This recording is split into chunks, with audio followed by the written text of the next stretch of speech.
Yo, what's going on, everybody? It's your boy Naruto Explain here, bringing you guys another Boruto 2 Blue Vortex discussion. Today, I want to talk to you guys about a pretty popular comment I've been seeing in the comment section ever since the release of the last chapter, which is there are a lot of you guys who believe that the Boruto 2 Blue Vortex chapter 10 just pulled a fast one on us by having Inojiin cheat death. And so in today's video, I wanted to have a discussion with you guys on this very topic and whether or not I think is a good idea. So jumping right into it, we all saw the way the story was laying it on super thick in the build up to Inojiin sacrifice to protect Himawari. The guy was shown giving extra attention to Himawari as far back as volume 1 of Boruto 2 Blue Vortex, looking at her with some stardust in his eyes like he was getting ready to do some cartwheels. He had her up on his ink bird when they were defending the village like it was a magic carpet ride, but instead of singing those lyrics to a whole new world, he was just saying, what do you want to talk about, before the Ten Tails claw grime suddenly destroyed the ink bird and he was once again having stardust in his eyes, realizing he could never save her. When they found out Sasuke's chakra signature had been picked up inside the village, he was telling her that he would protect her, and even in the Jura battle early on, he was looking over his shoulder in that classic good guy pose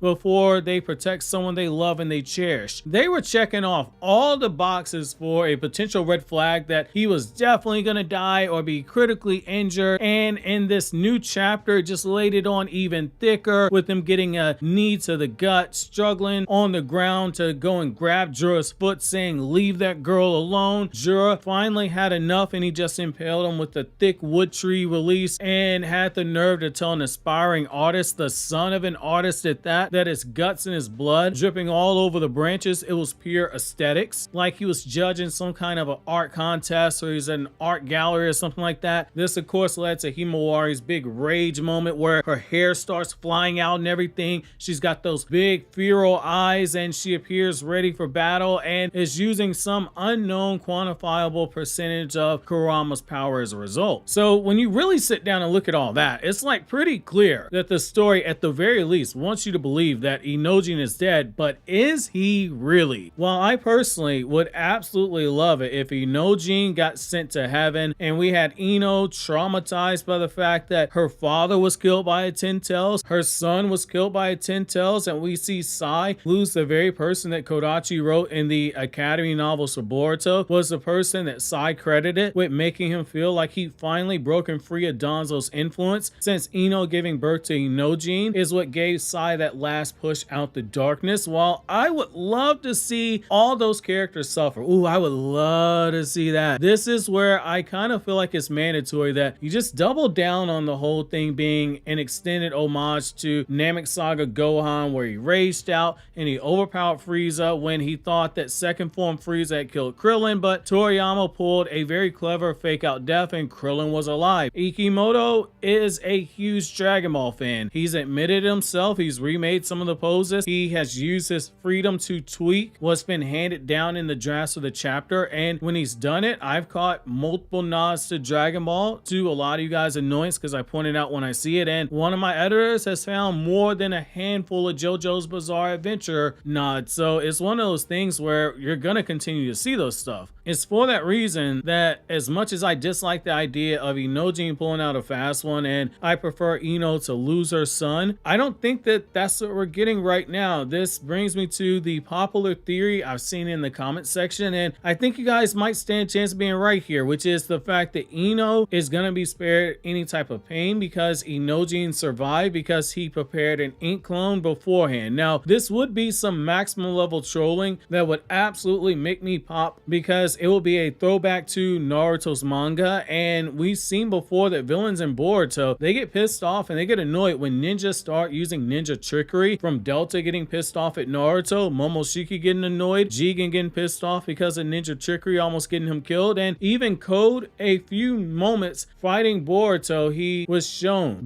going from amused to getting annoyed at the way that shinobi tactics were being used. So yes, I would totally love it because it would continue the contrast, and that would be a great homage back to when Orochimaru thought he killed Sai. My biggest questions though are, when would he have made the ink clone? Right before Jura landed and was giving chase? And so if that's the case, were Chocho and Inojiin just selling the whole encounter to make Jura think that he was killing Inojiin when in reality he wasn't, and Himawari was just so ignorant to the truth that that she didn't even realize it was a clone. That's possible. She hadn't been a shinobi for a long time. I can't really rule it out. Inojin has been using more and more of Sai's jutsu, and the whole reason that Sai uses ink clones is the same reason that Itachi would spam using crows. It cuts down on the amount of chakra that you need to swap out with a full body shadow clone, and it creates an element of surprise, and it's more effective than a normal substitution jutsu. Against an enemy as strong as Jura, you need all the upper hands that you can get. You need several upper hands because you may only get one off guard moment to finish someone this strong off. And as we saw when Naruto and Sasuke faced Jigen, they had one moment they could have killed Jigen, and when they almost did it by exposing a weakness to his Sukuna Hikona that he didn't know that he had, the guy looked right at them and said they were never going to get that close again, and he proceeded to prove that he wasn't bluffing either. Say Boruto episode 204, 3 times super fast, and Naruto and Sasuke fans go hiding in the bathroom. They never touched him again during that fight in the manga, and with only 3 hits he left Sasuke near death, and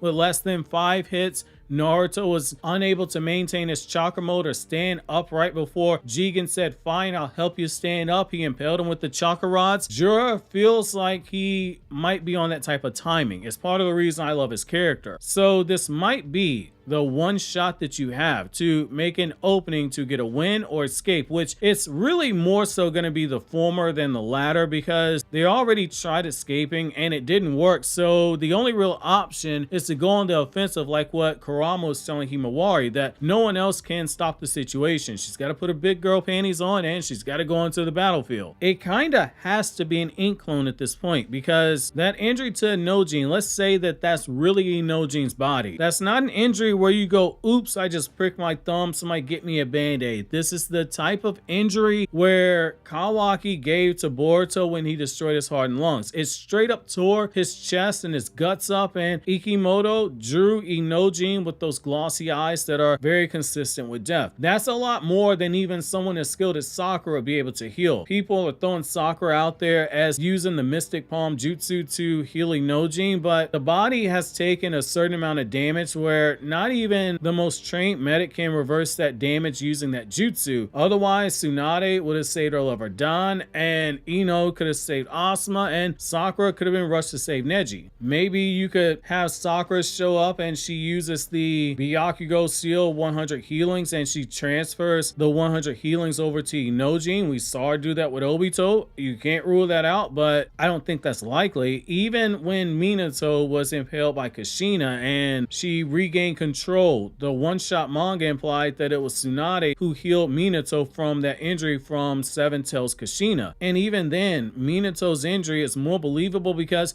the way that it's drawn, it looks like it missed his major organs, whereas with this one right here, the whole space of Inojiin's chest and his guts, they have just been completely run through. Once your organs and your arteries get hit like that, it is death. We haven't seen Kurama heal a non-Jinchuriki with those types of injuries specifically before. Yes, he healed Kakashi and Might Guy when Naruto used the Kurama avatar and he placed them inside of it and he was able to restore their chakra and heal some of their injuries, but those weren't life-threatening injuries. Yes, Kurama repaired Naruto's lungs when Sasuke hit him with the Chidori through the lungs and he collapsed his lungs in that fight, but that was Kurama applying his chakra to heal an internal injury to his Jinchuriki that directly affects his own lifespan, unless there's something that is in one of the Naruto Shippuden filler episodes, which is a reminder for new viewers to the channel. I've only read Naruto's manga. I've seen anime episodes here and there when I've done research for videos, and I've watched some of the episodes when my brother-in-law was getting caught up with Naruto. I just prefer manga over anime, so I don't know if the 2 Naruto anime did something like that. I know the manga way better than I do the anime, but I don't ever recall Kurama's healing properties being used to that extent where it's passed on to another person to, again, that extent. I'm not saying it's impossible. Again, we've seen crazier stuff like Sakura passing 100 healings marker and its power onto Obito when they're opening up the portals to Kaguya's dimensions when they're trying to free Sasuke. So, I mean, I can see it being another scenario like that. I wouldn't be a fan of it, but it's just one of those things where I've come to accept that even the Naruto franchise is not above making tweaks when you're this far into the game. We are 25 years since the very first Naruto chapter was ever published. You guys have kind of talked me into the whole ink clone situation, even for as much as I strongly dislike the idea of Jura not walking away with at least one body here, but at least with the ink clone, it can be used to circle back to something with Naruto. And again, it does go back to the whole Gohan on Namek scenario, and even Inojiin being as foul-mouthed as he is. I don't put it past Ikimoto to do the opposite of what Krillin did, where Krillin was spanking his butt, telling Frieza he's got a bigger target for him to ram his horn into, and he's flipping the dude off with the middle finger as he's doing so. The idea of Inojiin saying something foul-mouthed to Jura and it being something funny is in character for Inojiin, and to see Jura's reaction to ninja trickery could be something that worked. Again, being completely transparent with you, I would totally pop if that happened. I would laugh so hard. This just feels like one of those moments where the narrative, it has a very important decision to make. It's one of the reasons why I am strongly anticipating chapter 11. Death for characters, when it's done right, it shakes up everything in a major way, from raising the stakes to making character interactions change to having the death be used as a way to get an author to talk readers into what it means to be human through the death itself and the character reactions and the themes that are surrounding the death. However, you also have to be careful and not go the route of the fake out deaths too much, either because you run the risk of your audience expecting it and being desensitized when a death happens, which that can work well if you do it correctly. So anyone who's kept up with my One Piece blind reactions on my third channel, you know that when Ace died, I was damn certain that he was still alive, because Oda, up to that point, he had pulled so many countless fake out deaths before that I didn't think he had the balls to do it, but he did kill him. I think Boruto, Tubu Vortex, has to be careful. Another fake out death, or rather the first fake out death for Boruto, another fake out death done right, it can raise Inojiin's stock and not hurt Jura too badly. But if this is the death and the response to it isn't emotional enough from the other characters who are closer to Inojiin, then you run the risk of a pretty big fumble, and we'll find ourselves waiting for a few years for Boruto's anime to do the death service like Boruto episode 218 did with Kurama's death, and it blew the manga version out the water. There's no debate about that. If we're going to have consequences, something like what Jujutsu Kaisen chapter 261 just pulled is ideal, which that review is over on the left, and over on the right is another Naruto Explained video.